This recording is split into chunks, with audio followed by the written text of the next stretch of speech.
সিনেমার পর্দা যখন আপনি সিনেমায় ঢুকেন তখন দেখবেন সেটা অন্ধকারের মধ্যে সিনেমার পর্দাটা আছে। এরপর সেখানে আলো দিবে এবং সেখানে আপনাকে 3 ঘন্টা বা বেশি কম সময় একটা সিনেমা দেখাবে।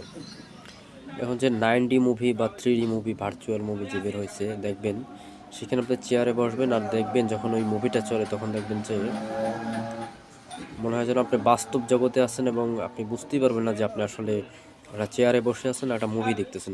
মনে হবে যেন একদম বাস্তবে আপনি আছেন। তো 9D 3D মুভি তো বাস্তব, একদম বাস্তবতা দেখায়। আর এমনিতে যে সিনেমা দেখায় সেটাও আপনি সিনেমার পর্দার ভিতরে কত কিছু দেখবেন। একটা ছেলে ছোট থেকে বড় হইতেছে, নায়ক হইতেছে, তারপর গরিব থেকে ধনী হইতেছে। কত মানে সুখ দুঃখ ভালো মন্দ হাসি কান্না মিলিয়ে কত একটা কাহিনী, 3 ঘন্টায় কত কাহিনী কত কিছু ঘটে এই সিনেমার ভিতরে।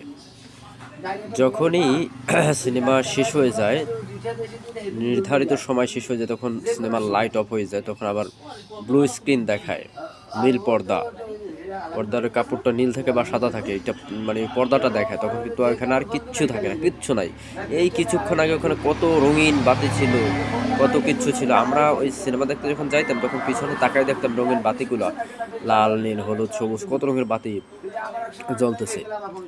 তো এই যে কত রঙের বাতি ছিল, কত কালার ছিল, কত কিচ্ছু ছিল এটার ভিতরে। হাসি ছিল, কান্না ছিল, গরিব ছিল, ধনী ছিল, দুঃখ ছিল, কষ্ট ছিল, হ্যাঁ, প্রেম ছিল, ভালোবাসা ছিল, বিরহ ছিল, কত কিচ্ছু ছিল, কত কিচ্ছু এই একটু আগে ঘটছে। আর এখন সাদা একটা পর্দা। তো আমাদের যে দুনিয়ার জীবন, আশা, স্বপ্ন, দুনিয়ার যে বেড়ে ওঠা, চলা ফেরা, আপনার ইনকাম, এরপর হচ্ছে কাজকর্ম, আত্মীয় স্বজন, ভাই ব্রাদার, পুত্র সন্তান, বউ টউ যা আছে সব কিছু একটা সিনেমার মতো।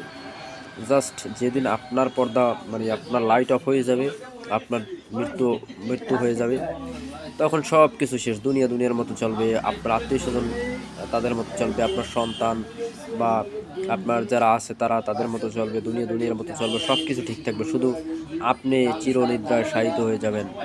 আর এইটা এমন একটা মানে ঘটনা যে আপনি মৃত্যু যখন বরণ করবেন তখন আর কোনো কিছুর বিনিময় সারা পৃথিবীর বিনিময়ে আপনি আর ফিরে আসতে পারবেন না। আপনার সন্তান, আপনার ভাই ব্রাদার, আপনজন আপনার কাছে বসে কাঁদবে আর বলবে, একবার শুধু বলো, একবার ডাকো, একবার বলো, একবার উঠাও। কিন্তু আপনি কিন্তু উঠতে পারবেন না, আপনি শুনবেনও না। আপনাকে কবরে একা একলারে রাইখা আসবে। কেউ কিন্তু রাতে আপনার কবরের কাছে যাইবে না, ভয় পাবে। কেউ কি কবরের কাছে যাইবে না, ভয় পায়, আপনারে ভয় পায়। যে যাদের জন্য আপনি এত কিছু করছেন তারাই কিন্তু আপনার ভয় পাবে, কবরের কাছে যাবে না রাতের বেলা, আপনাকে ওই কবরে রেখে আসবে। তো ওইখানে কিন্তু আপনার নামে দুনিয়াতে আপনার যত অর্থ সম্পদ রাইখা যান, আপনার নামে যত মিলাদ মাহফিল যতই পড়াক না কেন, ওইখানে যদি ন্যাক আমল নিয়ে না যাইতে পারেন তাইলে কিন্তু ওইখানের অবস্থা খুব খারাপ হইবে।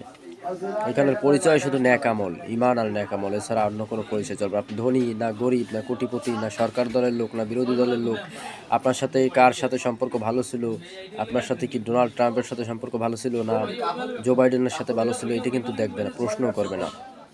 আপনি কোন দলের ছিলেন এটাও দেখবে না, এখানে দেখবে ইমান আর ন্যাক আমল। সুতরাং আপনি দুনিয়াতে কামাই করবেন, দুনিয়ার জন্য দুনিয়াতে কামাই করবেন, সব কিছু দুনিয়াতে করবেন হালালভাবে বৈধভাবে, এবং দুনিয়াকে বেশি গুরুত্ব নিলে অবশ্যই আপনি পরকালকে বেশি গুরুত্ব দিতে হবে। তাহলে আপনার জীবন সফল। এই দুনিয়ায় কিসের সফলতা কিসে? আপনি 5 স্টার হোটেলে খেয়েছেন, খাওয়ার পর আপনি হাগু করছেন, সেই হাগুটা কি হবে? কোনো মূল্য আছে হাগুটার? মূল্য নাই।